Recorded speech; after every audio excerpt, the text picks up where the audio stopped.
નમસ્તે મિત્રો, રોની રેસીપી બ્લોગમાં સ્વાગત છે તમારું। શું તમારા ઘરમાં પણ કોઈ પણ દૂધી નથી ખાતા બાળકો અને મોટાઓને નથી ભાવતી? તો આજે આપણે એક નવી રેસીપી લઈને આવ્યા છીએ। દૂધીના ઢોસા બનાવીશું આપણે। એકદમ મસ્ત બનશે અને ટેસ્ટી પણ લાગશે। તો આ રીતે આપણે મસ્ત એવા ટેસ્ટી દૂધીના ઢોસા બનાવીશું। ખબર પણ નહીં પડે કોઈને એ રીતે આપણે દૂધીના ઢોસા બનાવીશું। તો ચલો મિત્રો, જો ચેનલ પર તમે નવા હોય તો ચેનલને સબસ્ક્રાઇબ કરી દેજો અને ફેમિલી સર્કલ અને ફ્રેન્ડ મિત્રો સાથે શેર પણ કરજો। તો ચલો મિત્રો, આવો બતાવો કે દૂધીના ઢોસા કેવી રીતે બને છે। તો ચલો સ્ટાર્ટ કરીએ રેસીપી। તો અહીંયા આપણે 250-300 ગ્રામ જેટલી દૂધી લઈ લીધી છે। તો દૂધીને કટ કરી અને છોલી લેશું આપણે। છોલી અને પછી આપણે એના ટુકડા કરવાના છે। ટુકડામાં કરીશું પણ એના અંદરનો ભાગ આપણે લેવાનો નથી। તો આ રીતે આપણે છોલી લીધી છે। તો આ રીતે એનો અંદરનો ભાગ છે આપણે કાઢી નાખીશું, જેથી કરીને દાણાવાળો ભાગ હોય એના હિસાબે ટેસ્ટ ખરાબ ના થાય આપણો। એટલે આ રીતે બધી જ દૂધીનો અંદરનો ભાગને આપણે કાઢી લઈશું। જો આ એકવાર ઢોસા બનાવી લીધા ને તો તમને એકદમ મજા પણ આવશે અને કોઈને ખબર પણ નહીં પડે કે દૂધીના ઢોસા હતા। તો આ રીતે મેં ટુકડા કરી લીધા બધાના।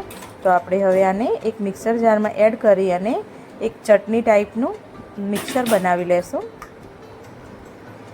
જેથી કરીને આપણે દૂધી મોઢામાં પણ નહીં આવે અને સરસ એવો ઢોસાનો ટેસ્ટ આવશે। તો અહીંયા આપણે ક્રશ કરી લીધી છે આ રીતે દૂધી। તો એને એક બાઉલમાં કાઢી લઈશું।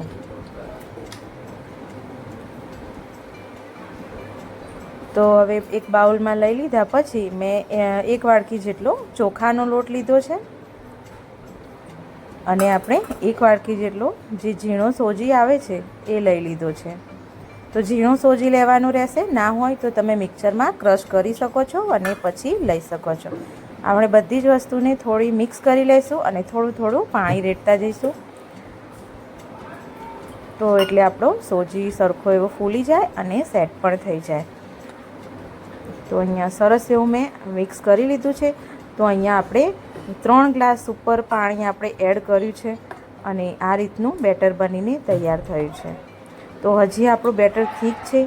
આ ઢોસા બનાવવા માટે આપણે એકદમ પતલું બેટર જોઈએ। તો હજી આમાં હું 1 ગ્લાસ જેટલું હજી પાણી એડ કરીશ અને મિક્સ કરી લઈશું। એકદમ પતલું બેટર રાખવાનું છે, તો જેથી કરીને આપણા ઢોસા સરસ થાય। તો અહીંયા આપણે થોડું સ્વાદ પ્રમાણે મીઠું અને મેં એક ડુંગળી લીધી છે મોટી, કોથમીર અને લીલા મરચાં લઈ લીધા છે। તો આપણે એડ કરી દઈશું અને મિક્સ કરી લઈશું બધાને। તો સરસ એવો ટેસ્ટ આવે છે। હું જો પાણી આ રીતનું આપણું બેટર બનાવવાનું છે કે આસાનીથી ચમચામાંથી પડી જાય એ રીતનું, એકદમ થોડું પાણી લિક્વિડ ફોર્મમાં રાખવાનું છે। તો આ રીતે આપણે બેટર બનાવીશું। તો બેટરને મેં 10 મિનિટ જેટલો રેસ્ટ આપ્યો હતો, જેથી કરીને આપણો સોજી સરસ એવો સેટ થઈ જાય। અને હવે આપણે એક નોનસ્ટિક વાસણ લેવાનું છે। તો એમાં આપણે તેલ લગાવી દીધું હતું પહેલાં અને થોડું આપણે પાણી છાંટી અને પછી આપણે ઉતારીશું આપણા ઢોસાને। તો જેથી કરીને આપણો તવું છે એ રૂમ ટેમ્પરેચર પર આવી જાય। તો આ રીતે આપણે બેટરને પાથરીશું। જુઓ, આપણે પાથરતા જ મસ્ત એવી જાળી પડવા લાગે છે। અને અહીંયા આ નાખતી વખતે થોડીવાર ગેસને આપણી ફ્લેમ છે એ ફૂલ રાખીશું, જેથી કરીને આપણો ઢોસાના અંદર જે જાળી પડે છે એ જાળી પણ પડે અને નીચેથી સરસ ચડી પણ જાય। અને થોડું આપણે તેલ ઉપર એડ કરીશું। તો અહીંયા આપણે થોડીવાર આને ધીમા ગેસે હવે ચડવા દઈશું। મેં ગેસની ફ્લેમ ધીમી કરી દીધી છે, તો ધીમા ગેસે ચડવા દઈશું। જોઈને મેં બેટર એકદમ પતલું રાખ્યું છે। તો આ રીતનું બેટર રાખવાનું છે, એકદમ પતલું જ રાખવાનું છે, જેથી કરીને આપણા ઢોસા સરસ એવા પતલા પતલા બને।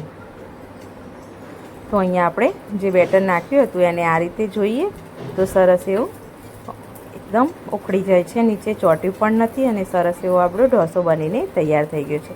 તો એને આપણે પલટાવી લીધો છે।